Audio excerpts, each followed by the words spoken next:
समपंथ सद्गुरु समसज्जन नहीं, नहीं गीता समग्रंथ। तर गीता ग्रंथासारखा ग्रंथ जगात नाही।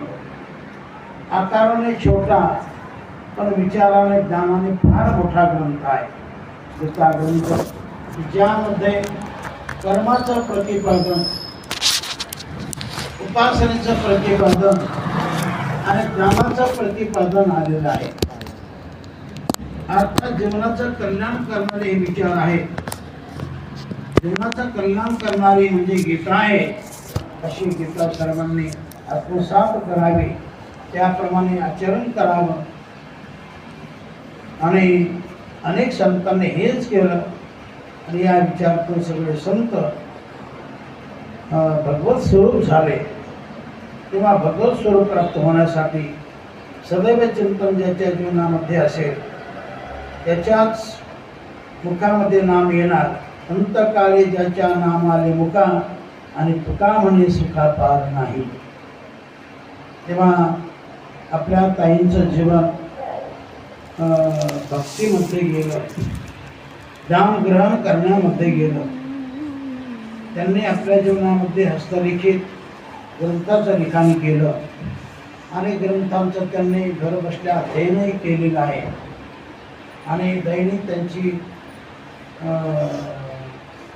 नेम चांगला होता, जीवनामध्ये नेमावली चांगली होती। रोज 2 हरिपाठ त्या म्हणत असत, रोज हनुमान चालीसा, राम रक्षा, इतर काही परंपरेचे काही अभंग, असा बराच मोठा त्यांचा नेम जीवनामध्ये होत्या। बऱ्याच गोष्टी जीवनामध्ये चांगल्या होत्या आणि त्यांचं मरण हे मंगलमय मरण झालेलं आहे।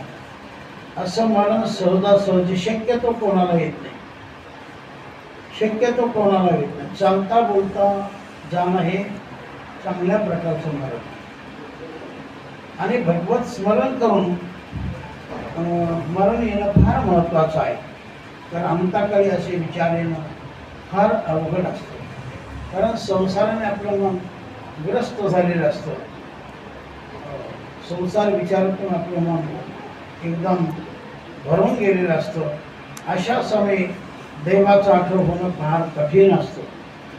तर आयुष्याचे सूत्र बिघडता, भूतांची मटे खडाडता, कान मरतयाही चित्ता युगांतून होय।